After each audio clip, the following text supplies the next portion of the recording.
They're saying that relevant messages, particularly related to COVID, would be appropriate, but not every single WhatsApp message they've ever sent. I mean, we send loads of WhatsApp messages every day, and so do government ministers. Would that really be appropriate? Well, one of the points she's made, it touches on the point that I think I've just made, which is if you're just going to leave it to civil servants in Downing Street, and by the way, there looks as though there's quite a turf war going on about this in any event, then you might not touch on the things that she's interested in, that they might not think is relevant. So, say there are text messages about Shakespeare, they might say, well, that's not relevant to this inquiry.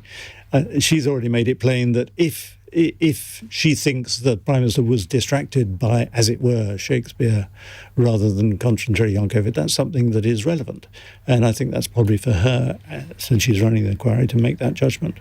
Rob Wilson, what do you make of this, that Baroness Hallett wants all the unredacted WhatsApp messages and to make her own decision about what she feels is relevant and not relevant to her inquiry? Well, I think she can ask for whatever she wants. Right. And as long as it's within her terms of reference, she has every right to get the information she needs. Because at the end of the day, what you want is the truth. You want to know exactly what happened, why it happened, and you need to learn the lessons. And if she can get all the information to do that, then that is absolutely right that it should happen. But there is also a case to be made for if you're just loading the inquiry with lots of irrelevant information that isn't germane to the investigation at all, then why would she want that information? I mean, I guess if she wants to plough through hundreds of thousands of messages and WhatsApps and God knows what, well, that's entirely up to her and her team. It's going to take years, isn't it? I mean, this is going to cost millions of pounds. I'm hearing someone earlier today told me that it was going to be 2030 before this inquiry would report. Can we wait that long? I don't think so, because it's really important, as I say, that we learn the lessons of the last few years, because we clearly weren't ready for what came at us, and we need to be prepared for the next one. And I hope this inquiry will help us to do that. But if it doesn't report in 2030, you have people suggesting that we're going to, in the next 10 years, have an even worse epidemic. So it's really important that we get this right. Luciana and Berger, do you think that Baroness Hallett's got a point here, that she should be the one to decide what's relevant and not? I do, because just in terms of the responses that we've heard from government and from the Cabinet Office, it seems incredibly fishy, and that's to be polite. There was a big challenge today from the Cabinet Office, as I understand, to say that they couldn't possibly hand over things that were unambiguously irrelevant. But then separately, they confirmed that they didn't have the documents as of Friday. Someone's got the documents somewhere, presumably. I'm not sure who. Indeed. And presumably the Prime Minister's pretty busy, so he's not going to have that many WhatsApp messages. He can't be spending all day on WhatsApp. So I do think, in terms of getting to the truth of the matter, I believe that we can trust the Baroness Hallett, to do her job properly, and therefore she should have access to these, particularly in light of the fact that we've had such contrasting and conflicting statements from government at this time, and they should just get on with it, because the longer that this rumbles on, the more it is a distraction, and ultimately what's the point of this inquiry? Is to get to the bottom of what has been a very difficult and tragic time for hundreds of thousands of people across, if not millions of people across our country. Do you fear that it's going to take so long that by the time, Rob was saying that we need to learn the lessons from the inquiry and there could be another pandemic coming, we need to be ready, but by the time it comes out, we may have been through another pandemic before we learn the lessons of the last one? Well, I think it's important that we obviously reflect on this period, and the job is done properly. That's what's most important. We hope that the inquiry is given all the tools that it needs and the resources necessary to expedite it, to ensure that it does report in a timely fashion. What will be most important, we often get interim reports as well, which will serve and provide, some indication to government departments. But what I think is most important at this time, because there's been such obfuscation and such a distraction, and what seems to be something which, at the moment it feels pretty grubby. So I think what's most important at this time is that the inquiry can do its job properly and report fully. Adam, you work for a think tank, Onward. You're used to trawling through documents and making a very cogent argument. You're an expert at this. Do you have sympathy with where Baroness Hallett's coming from? Yeah, so currently at a think tank, my previous job was working as an advisor up in the West Midlands for the Mayor Andy Street, and in that role, you're subject to a freedom of information request. I've got some sympathy with an argument that says, well, look, if everything you ever write or talk about or diary you keep or WhatsApp is going to find its way possibly into the public domain, you might be nervous about having candid conversations. But I think this is a different situation. I think it's for two reasons. One, because there isn't a request here to necessarily put it in the public domain, and Baroness Hallett is absolutely right. She should make the decisions about whether things are material or not. But the other is just how important this is, that actually getting to the bottom of what decisions were made when and how we could respond to another pandemic is crucial. So I think we need to overlook what might be a squeamishness about private conversations because of the size of the prize that we're going after here, the learning that we need to do. Well, Adam, the government is saying that the COVID inquiry shouldn't be entitled to all the messages sent by Boris Johnson in the pandemic, but only the ones relevant to his handling of the response to COVID. And also it says it doesn't have all of the relevant messages anyway, so it can't send them to the inquiry. I think the decision about relevance has to be the person doing the investigation, not the individual looking at what evidence they're going to share. And if they don't have these diaries, then I'm surprised that they're able to decide what is and isn't relevant. So I think ultimately the thing we need to do is move on from this. It's so frustrating that we've got another day that the media is focused on the legacy of some of the actions of the Boris Johnson government. We need to crack on. There's more to do. I think there's something extremely odd about all this and what's going on in the Cabinet Office, because I believe Boris put out a statement today saying he's happy to provide any information the inquiry wants, but he wants the Cabinet Office to tell him what information it wants and to direct him to do that, which is, I think, a fair request to make so that everything's on record and there's an audit trail of what they're asking Boris for.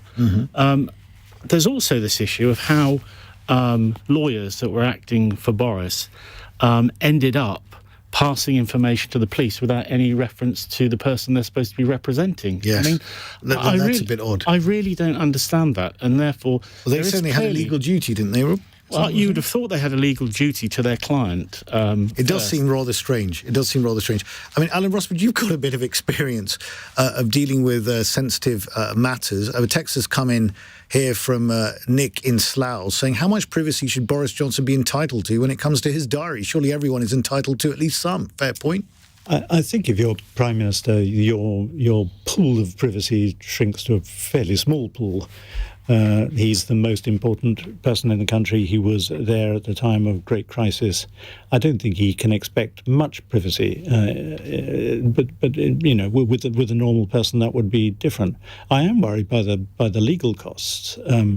He's already charged 200,000 odd for the advice of Lord Panic in his battle with the Privileges Committee, and the heart sinks slightly at the thought that he's now going to hire another team of posh lawyers and we're all going to end up forking the bill.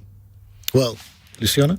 I was going to reflect, obviously, the focus of our conversation has primarily been about the WhatsApp messages, but there's also these 24 notebooks, which are separate. Also gone missing. Well, apparently. I mean, and they are separate to his official ministerial diaries, which the Cabinet Office would have access to. Maybe he was working on his next book. Well, perhaps he was, and perhaps he was spending too much time working on his next book rather than the job at hand, which during a pandemic required all of his attention as the leader and Prime Minister of this country in that moment. I do think it's important in order to gather a whole picture, and because at the moment it seems like so much has gone missing, that those should form part of the evidence as well. Ben, just to go back to you very quickly, in a couple of sentences, Ben in Clacton, what do you make of what you've heard? Well, she should have the documents. And there's been so much slushing around on allegations of corruption as well that may have caused the deaths of many thousands of people. We all should be aware of what went on. And that's relevant to all the people that lost relatives for possibly because of the incompetence of the corruption of the government ministers.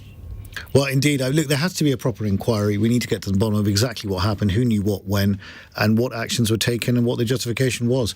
Really interesting discussion to get us underway at Cross Question. This is Cross Question on LBC. You're listening to Ali Miraj, and we'll be back in a minute with your further questions. If you want to put a question to the panel, please call on 0345 60 60973, text on 84850, and tweet at LBC. You're listening to Ali Miraj on LBC. It's 8:15. LBC.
Leading Britain's conversation. Cross Question. Tweet at LBC. You're listening to Cross Question on LBC. I'm Ali Miraj, and I'm joined by Luciana Berger, former Labour MP, Rob Wilson, former Conservative MP and Minister, Alan Rusbridger, editor of Prospect, and Adam Hawksbee, Deputy Director of the think tank Onward. Get your questions in. You can ask them about anything that's on your mind. 0345 60 60973. Text on 84850 and tweet at LBC. Now, Will Crediton has got a text question come in. Today, as does Chairman Lord Stuart Rose, warned of unintended consequences if price caps were introduced on basic products.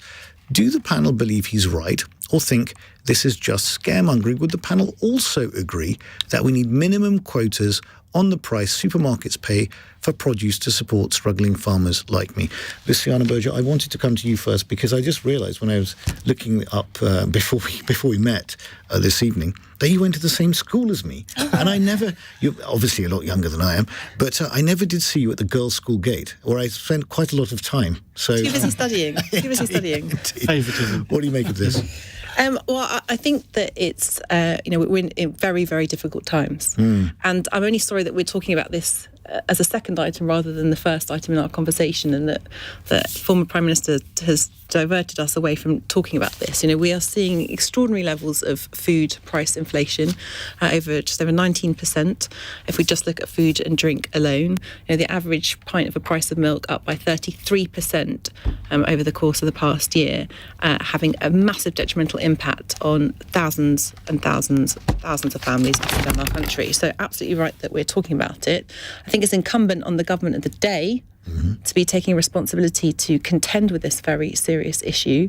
This is not a surprise. This is not something that's crept up. This is something that has been very much part and parcel of our national conversation, and the facts have spoken for themselves. Inflation continuing to rise, and in part also specifically because within food production, because of the cost of energy. Yes, of course. And as a former shadow energy minister that sat through hours and hours and hours of energy bills back in 2011 and 2012 and 2013, I'm not surprised we're in this situation today, but it was incumbent on a government that took no action when it came to creating energy supply in this country, which means we're having to contend with that issue today.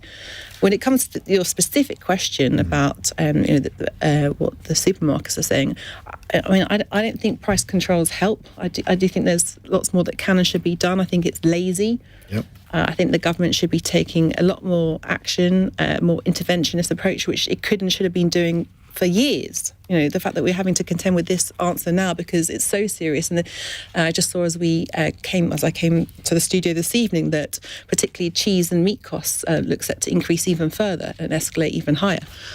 So the government is in a bit of a situation, but it's the government's responsibility, and I think this is a lazy way out.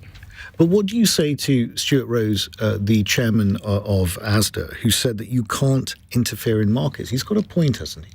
I don't think this is the right course of action. I think there's lots of things that could and should have been done. I should have added one of the specific challenges, which means that our prices are likely to increase higher, is because of post-Brexit controls that are due to be introduced this autumn, which the government hasn't addressed either. So it's a myriad of different issues, which again, it's no surprise. These issues have been raised with the government for over the past decades, and not just Brexit's only going to exacerbate it, but this has not been a surprise. Obviously. Additional shocks have added to it, but this is not something that's just crept up on the government of the day. And so I don't think it's the right approach. I think something needs to be done, and there's many things that can and should be done, but I don't think price controls are the way to go about it. Thanks for bringing up the B word, Luciana. I was wondering how long it would take for us to get to that one. Adam, what do you think? I think this is an absolutely classic. Government tries to float a story in the Sunday papers to see how it will go down, and it went down very poorly. And I think there's a reason it did, because, as Luciana says, the problem is the right one to tackle. The solution is completely wrong. It's a blunt instrument that would not deal with the underlying problem. I think inflation, overall in the economy is a big part of it. There are a range of different things you could try and do. More targeted support. So for those people that are hit most by that inflation and the impact on cost of living, you could uplift universal credit with all the money that you would otherwise spend. You could tackle some of the reasons that food prices might be as high as they are. How could you support mechanisation in agriculture and improve productivity there, so it's less reliant on foreign labour? In France, they've now got co-ops that are producing a massive amount of their milk, which has brought down the price because there's less of a profit margin. Encouraging any of these different models is probably a better thing to do than the blunt tool of setting a price. Well, it's interesting because the government's talked about controlling inflation. It's one of Rishi Sunak's 5 KPIs, as you would expect from a foreign investment banker, to come up with key performance indicators. But he's very little he can do to actually solve that problem other than address things like this. But actually tackling inflation is not his job. It's the job of the Bank of England. Yeah, hugely difficult. And I think when he set that target of halving inflation, a lot of people said, well, that's going to happen anyway without your intervention. I think that's looking more dicey now. Although it's 8.7%, it's come down a bit. So who knows what could happen by the end of the year. Alan Rusbridger. I agree with Adam. It sounds like a half, if I can mix my metaphors, a half-baked balloon that was flown in the Sunday papers. And to mix my metaphors even further, it hasn't got legs.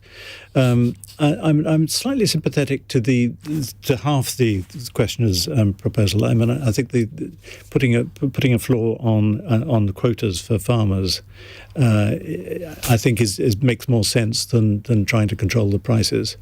I mean, the supermarket world is supposed to be one of the most ruthless markets and efficient markets anywhere, and I think we just have to leave it to the markets to sort it out, and I suspect they will. I'm quite surprised, Alan, because I was thinking, I'm very surprised that there hasn't been much support from what I would have thought would be the left for this proposal. In fact, they were saying it's like Ted Heath-style price controls, which I thought was quite interesting.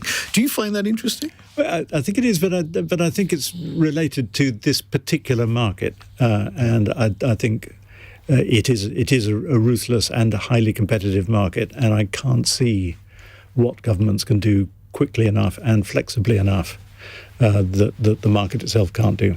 Rob? Well, I haven't heard this directly from Rishi Sunak himself, so I'm assuming... You've got a direct line into government.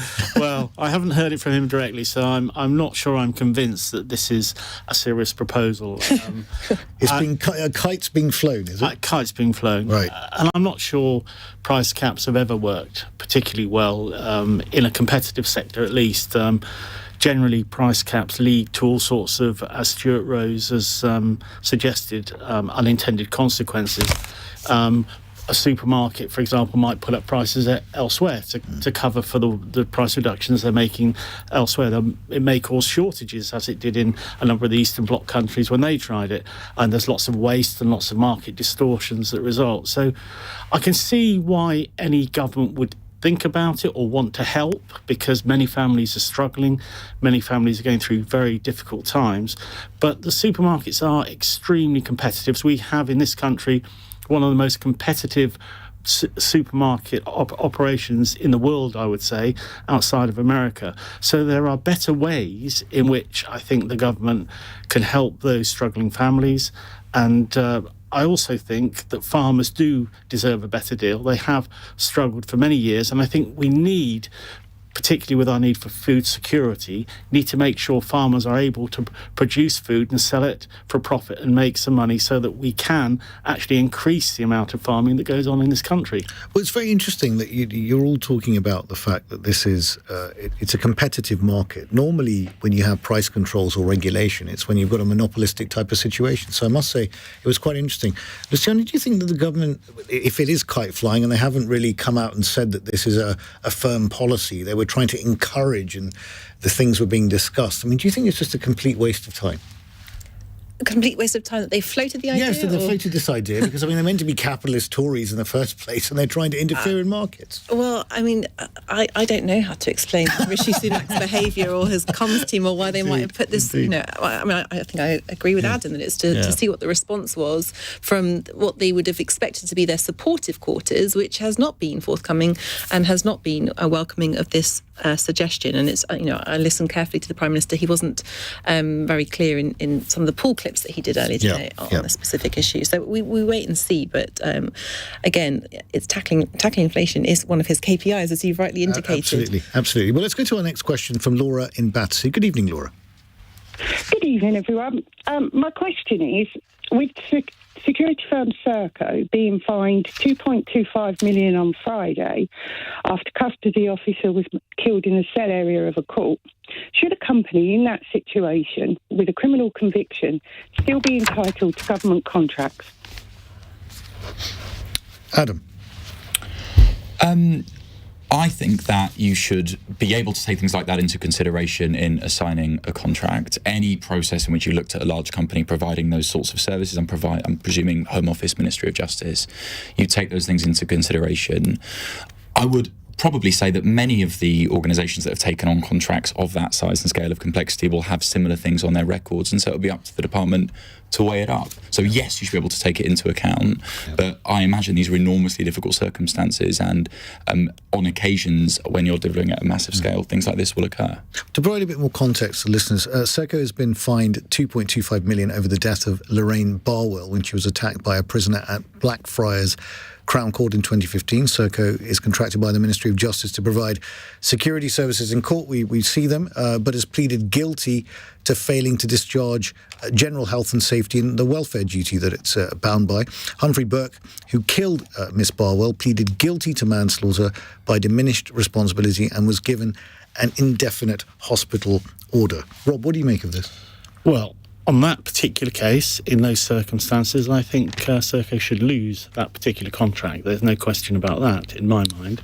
And they may want to take into consideration with other contracts, not related directly to that one, maybe, the performance of Serco. I mean, they are one of the government's biggest contractors. I think they're somewhere in the region of 250 million a year in terms. So they have a huge size in government in terms of their contractual base, and it's not easy to replace quickly that level of the size of those contracts. So there would need to be a period of adjustment if there was any question of them losing all their contracts, which I'm not suggesting that they should, because there are many different parts to Serco. I think there are a number of different divisions that work individually from each other.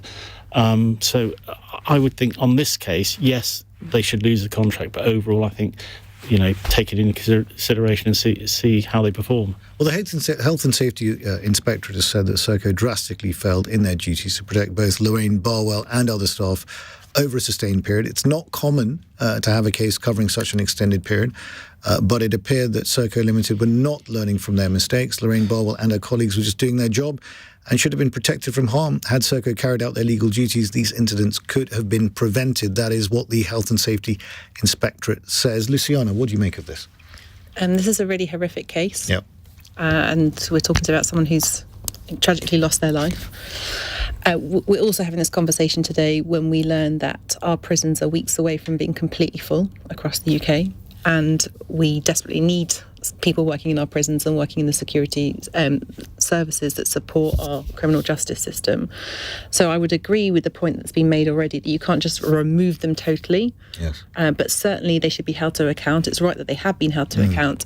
And I say that because there's so many cases where you can't hold the companies to account. So I hope that it provides a small amount of solace, although it could never, ever replace someone who's tragically lost their life. But absolutely, in terms of how that company should now be appraised for any future contracts, this is incredibly serious. It's a shame that it's taken so long. I mean, this incident occurred 8 years ago, but absolutely, I would be very surprised if they were to gain big contracts as a result of this very, very horrific case. Indeed, Alan. Yeah, it's a terrible case, but I wouldn't jump too hastily to remove them on account of this case. I don't know the bigger picture with Serco. Funnily enough, I was reading today. I've commissioned the former executive editor of the New York Times, Bill Keller, who's been working in the criminal justice system in America for the last 10 years, to write a piece about British prisons, and it's going to be not in the current prospect, but in the next prospect. And it was quite interesting just getting to the end of his piece. The one prison that he felt there was a ray of light was a private prison, for complex reasons, partly because they felt they were given more leeway than some of the publicly run prisons. So I'd hesitate to rush to remove companies like Serco from the system. But I would want to know more about whether this was a one-off or whether this was a pattern. Indeed. Well, look, horrific case. And yes, I mean, it needs to be this kind of thing. We need to have mechanisms in place to ensure that we can try and prevent it happening again. More of your questions to come. You can put your question to our panel, calling 0345 6060973, text 84850 and tweet at LBC, or by asking Alexa, who's a very dignified AI chatbot, always very astute, to send a comment to LBC. Saying what your question is. You're listening to Cross Question on LBC at 8:32, the news headlines with Tim Daly. Ukraine says it was not involved in this morning's drone attack in Moscow, but was pleased by the strike. Russia says 8 were shot down, but several buildings were damaged and 2 people were injured. The Cabinet Office says the independent COVID inquiry doesn't have the power to demand personal WhatsApp messages and diaries. It's given the department 2 more days to hand over Boris Johnson's documents. And ITV executives are likely to face questions on what they knew about Philip Schofield's affair with a younger colleague when they meet a group of MPs. A source at the Department of Media, Culture and Sport Committee says a meeting to discuss a new law is being planned for next week. LBC weather, dry in many areas, but a chance of some drizzle tonight for the far north as well as central and eastern parts, a low of 5 degrees. This is LBC. In a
Cross Question on LBC. Text 84850.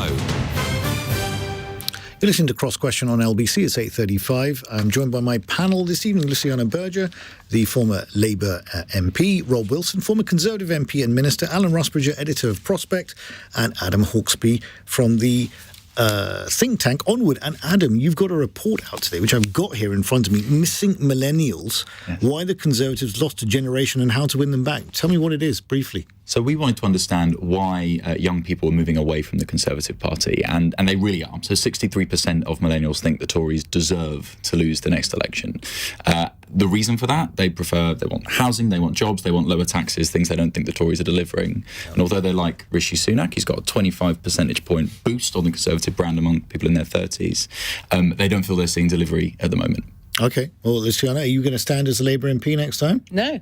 Oh, OK, that's news. I thought I'd ask you. No, I've rejoined the party. I've rejoined the party, but I'm not a candidate. Rob, are you standing? I'm attracted to go back, but we'll see. I love it. I love it. You know, you can take the man out of politics, but you can't take politics out of the man.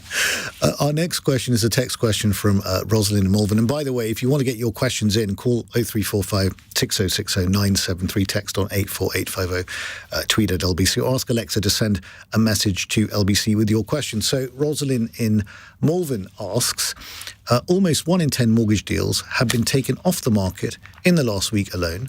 How can those who actually have a chance of getting onto the property ladder be helped to do so a bit more? Rob? Well, the biggest challenge we face in the housing market, like everywhere else, is inflation. And we've got horrendous inflation. It's still up at 8.5%, I think. And the body responsible for inflation rate is the Bank of England. Yes. Now, the Bank of England has made some huge mistakes in recent years. Quantitative easing was a terrible mistake, to keep printing money at a time when actually they should have been restraining the money supply, means that we now have inflationary pressures beyond the Ukraine war and the fuel problems that we have, and those they're not going away very quickly, and that's why interest rates are going up faster than they should, and that is what is putting pressure on everything else. And I think that it must be extraordinarily difficult for young people and young families with all the other inflationary pressures that are on them, to manage their mortgages at the moment. And the government has got to try and find a way to reduce some of to reduce inflation overall, and reduce some of the costs that are flying in on families left, right and centre at the moment.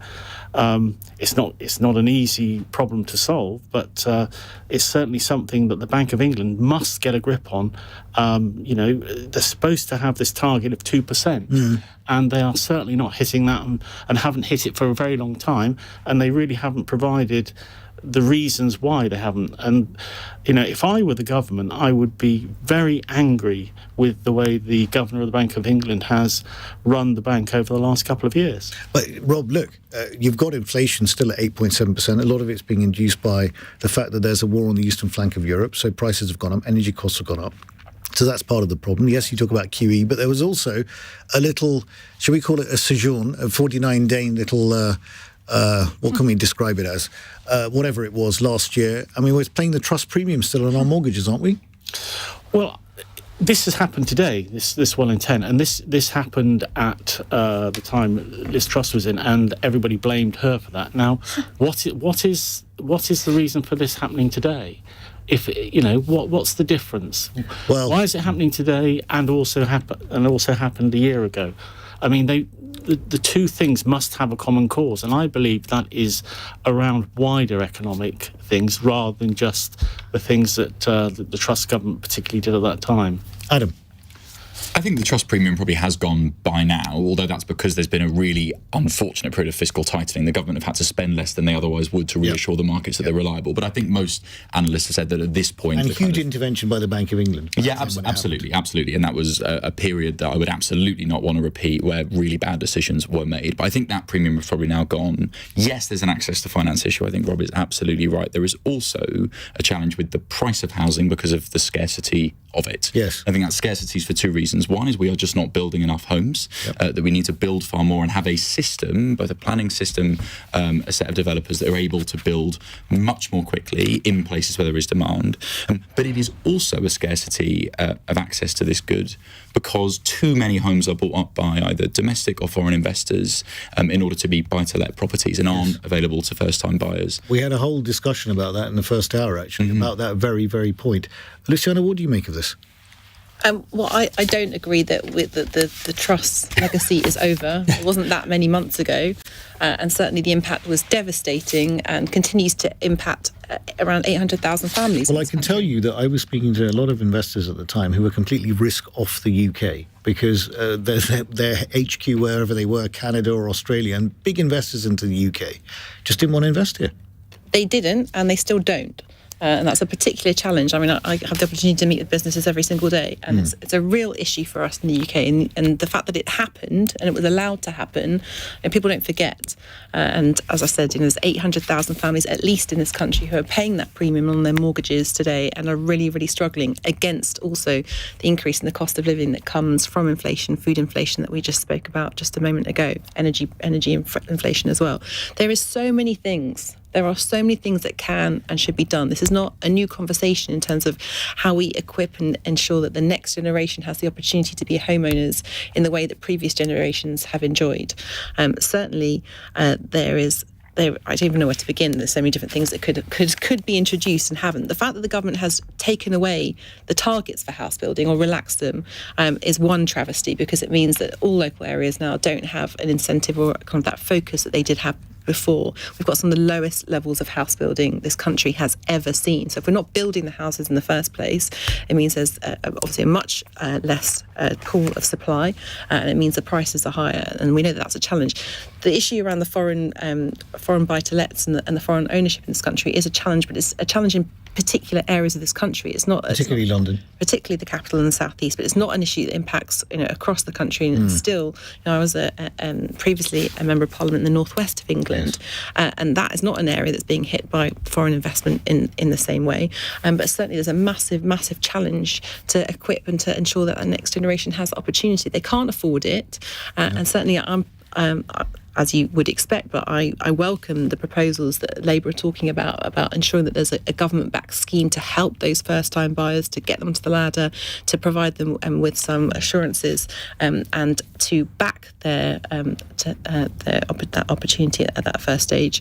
It's slipping out of reach for so many people. The average age of house ownership in this country is only going up, not going down. It is, and it's becoming a serious wedge issue, I think, for the election as well, and more people living at home. Alan, this question from Rosalind is about new mortgage deals being taken off the market, so it's very difficult for people to get on the housing ladder. That's one issue, but there's also a big refinancing cliff coming potentially this year with people who have managed to get onto the housing ladder. So there's two issues. What are your thoughts? Well, I think this is about the only thing that Liz Truss will be remembered for in her brief tenure. I mean, I quite liked the idea of 100% mortgages that were being floated last week by the Skipton Building Society to people who had proven that they had track record and being able to repay rental for over a period. But I think this ties in with your question to Adam about his report on the millennials and housing being such a strong issue. And I'm really interested in the quite bold moves that Starmer is making on this. It's been a long time before bold and Starmer have been used in the same sentence. He's doing more and more bold. I think he is, and I think he's right to. And I think only by boldness, the sort of boldness that we saw with Labour in the 60s and 70s when they were building entire new towns, or the Tories in the 80s and 90s with the urban regeneration things that they did. Heseltine is synonymous with that. Only by that kind of political boldness are we really going to cope. Alan, just going to let me ask you one thing, because you mentioned 100% mortgages, 100% loan-to-value mortgages. Isn't that what got us into the mess with subprime in the US in the first place? Don't we have to be very, very careful? Very, very careful, which is, I mean, listening to the Skipton people I heard on the radio, if it's true that they're only lending it to people who have got the proven track record of sometimes paying more in rental than they would be paying in mortgage repayments, then I think that's something worth considering. Well, fantastic discussion around that particular topic. You're listening to Cross Question on LBC. Joined by this fantastic panel here. Get your questions in if you've still got any on 03456060973. Text me on 84850 and tweet at LBC. Listen to Cross Question on LBC. It's 8:45. This is LBC.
Cross Question on LBC.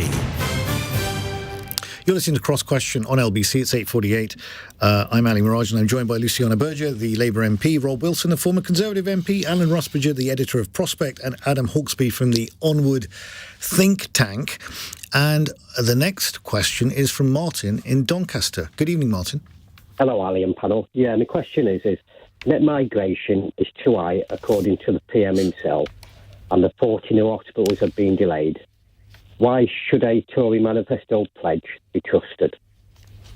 Adam.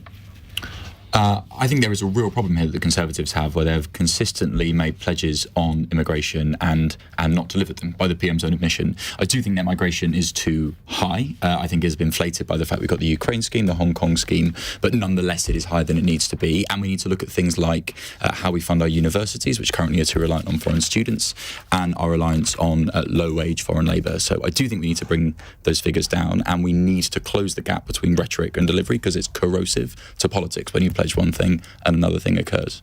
Luciana, what do you make of this? I think it's a point well made that, you know, the government marking his own homework and saying it's a problem when he and his party have been responsible for this country for the last 13 years. And I do think it's a massive problem when you make a commitment to build hospitals, which this country desperately needs. We've got 7 million people waiting on waiting lists across the country, and then not to deliver them. That's two examples of pledges that have been made. I do think it's a problem for our politics. I think if you make that commitment and having not you know, there's a difference between mean lots of detail that you find in the manifesto and kind of headline commitments. The government has broken its headline commitments, and I think that betrays our democracy, and I think that erodes the confidence that the public has in our politics. And I think all parties have a responsibility, even more so now than ever before, to only be making pledges and promises that they know they can keep, and that certainly hasn't been the case to date. Does it matter, Luciana, that the government, Steve Barclay, who said that when he was pressed about the 40 hospitals, whether it was 35 or 40 or whatever it was, there is a lot more capital going into new hospitals. So does it matter if you, as a patient, have a better experience in a brand spanking new, shiny hospital with decent equipment? Does it really matter if it's a wing or if it's a new building? I mean, we can argue the merits of whether we should have new hospitals or whether we should treat more people in the community or how we should configure our health services. The challenge is that the government made a promise. They made a pledge and said they were going to build these. I remember when the press release came out, it was 30, 35, 40 hospitals. Say it's 30, let's go with the lower figure. That hasn't happened. Yeah. It hasn't happened. And now we have a situation, a very, very severe situation within our NHS. We're not even in a winter crisis, and we have millions of people waiting for operations around our country. And so therefore, it's even more pronounced that the government hasn't delivered. So it's not just about bricks and mortar, but if you're going to go as far and say you're going to build these things, then you should deliver on that, and they haven't. Rob, it's your party, the Tory party. Can it be trusted? Yes, of course it can be trusted. It's just that obviously politics changes from day to day and month to month, and different pressures rise and fall as part of that. And at the moment, Rishi Sunak and government ministers would agree net migration is far too high, and student numbers obviously inflate that, and they're trying to take some action, for example, by not allowing partners and family members to come. Obviously, Ukraine and Hong Kong have inflated that as well. There also is illegal migration and legal migration, and I think that every time the Conservative Party tries to deal with the illegal routes and some of the big issues to do with slave trade and so forth, the Labour Party opposes it. In particular, they've opposed the Rwanda policy, which could have made a difference to deterring people from coming through the legal route and risking their lives coming across the channel. But Rob, why make a pledge back? You remember David Cameron making that pledge about the tens of thousands. Why bother leading people up the hill to only march them down again? Well, I think that governments believe that they have more power to do things and they can pull levers and things happen. And what we've certainly found over the past 15, 20 years, it's not just under Conservative governments, is that actually governments have a lot less power to make change than they actually think. I mean, I can remember back when the Labour Party was in power, there were a number of promises they made about schools and hospitals and things, and they didn't deliver on the promises they made. But it just happens because governments believe that their own hype, as it were, that they can do things, and then they get in and they see what the reality of power actually is. Wow, what a damning indictment of power. Luciana, what do you think about this point about Labour's blocking any plans to tackle the asylum issue, people crossing small boats in the Channel, putting their lives at risk? I think Labour's been pretty clear to set out some very practical things that can be done to tackle illegal immigration into this country. Yeah. And they certainly put forward measures when this has been discussed in Parliament. There's been, it's about, I think, first and foremost, how we tackle the illegal immigration. And there are things that can and should be done and haven't been done so far. It's about tackling first and foremost the illegal, the smuggling groups. Well, that I think is absolutely bang on a fair point. Alan? Well, one of the satisfactions of editing a monthly magazine is you can escape the headlines. And I recently asked the former Home Office Permanent Secretary David Normington to write about immigration. And he wrote 4,000 words of really good common sense, which began, forget the small boats. All the headlines are about the small boats, but that is a tiny problem, insignificant numbers. This is where you should be looking.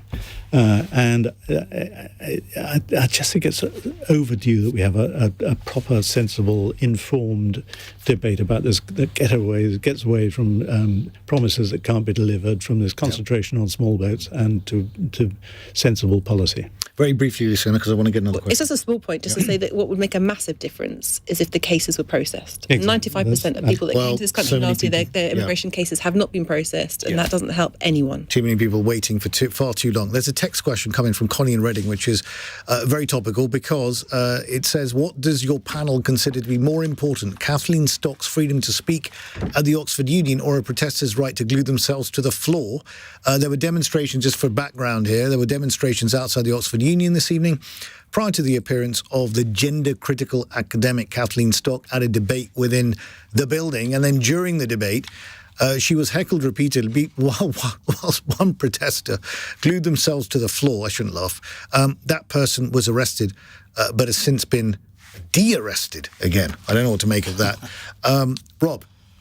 Well, I have always regarded freedom of speech to be the number one priority. So, and if somebody wanted to glue themselves to the floor, that's fine, as long as they let the other person speak while they're glued there, and they can stay there as long as they want glued to the floor, in my view. I think people are trying to shout Kathleen Stock down, and I don't think that is the right thing to do. She has a legitimate and valid point of view that should be heard, and it is a view that is expressing what I regard as a mainstream view, which is trying to put the case for women. And, you know, women in terms of, you know, the trans debate is, should, you know, men be allowed should women... men be allowed in women's sport, should they be allowed in women's prisons? And I think that she has an absolute point that she needs to make, and it's right for her to make, and that's why she should be heard and she should be listened to. I'm not saying everybody should agree with her. You know, there will be differences of views. But because people have hurt feelings, that's not a good enough reason not to hear the view. Understood. Alan, you've got a lot of experience of supporting people who speak out, notably Edward Snowden. What do you make of this? Well, I think we have to speak up for the right of the gluers and the speakers. It's all part of the same picture. Of course, Kathleen Stock should be allowed to speak. I've published her in Prospect, and you know, the only way you can defeat argument is with better arguments. But I think we also had to defend the right of people to glue themselves or climb gantries or disturb things in the cause of climate protest. And I'm dismayed that many people are selective in wanting to support one kind of speech, but not the other kind of speech. Luciana? We have a law in this country, and it guarantees freedom of expression. And universities have a duty to protect that freedom of expression. Yep. That applies equally, I think, to anyone who wants to express that expression in words, and it also protects people that want to protest as well. So I don't think it's an either-or in this case. I think... Adam, do you agree?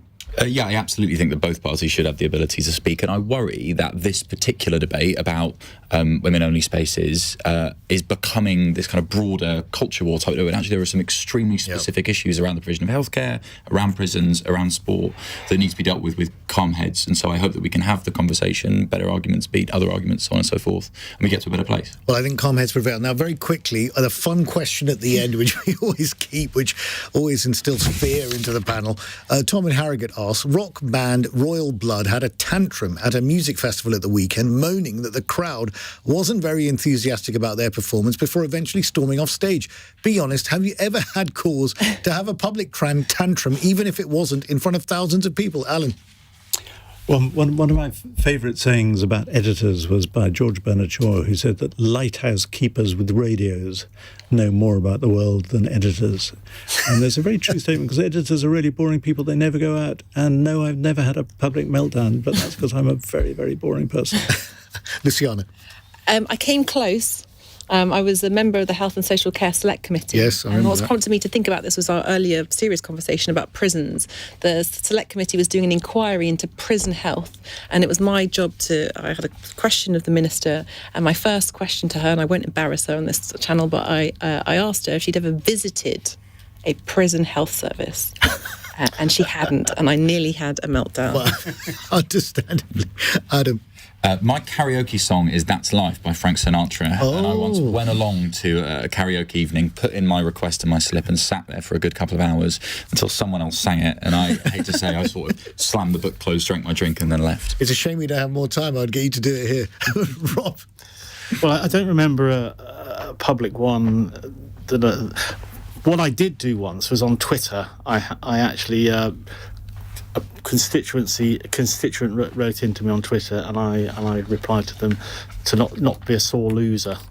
Because it was on election night, and I just won the. That's like Theresa Mail and Theresa Mail. You could have said a lot worse. Fascinating. Look, brilliant, really a great panel. Thanks so much for all your time and all your questions as well to our listeners out there. Thoroughly enjoyed it. And by the way, Lil Wayne, the American rapper, also stormed off on stage the other day because his crowd was not reacting the way he wanted. So this seems to be a trend. Who knows? Thank you very much indeed for joining us. That was a great edition of Cross Question, and credit to Corey for putting together such a stellar panel yet again. He always knocks it out of the park. So, what am I going to be talking about next? Well, I think it's going to be Nicola Sturgeon, who has actually said that she is thinking long and hard about becoming a foster parent. She said, the former First Minister this is, that there was a burning need for change in the system that deals with children in care, and that she felt a duty to ensure that it happens. Despite her move to the backbenches at Holyrood, she's actually said that she's spent a lot of time talking to youngsters and was very well supported by dedicated members of staff in children's homes and exceptional foster carers. And she's talking about the importance of foster care and what it means to her, and the fact that she might actually consider doing it. So what are your experiences of being a foster parent or a foster child? Call me on 0345 6060 973. On your radio, on Global Player, and Play LBC. leading Britain's conversation. This is LBC. From Global's newsroom at 9 o'clock, there are conflicting reports about who was behind drone strikes in Moscow. The Ukrainian government has rejected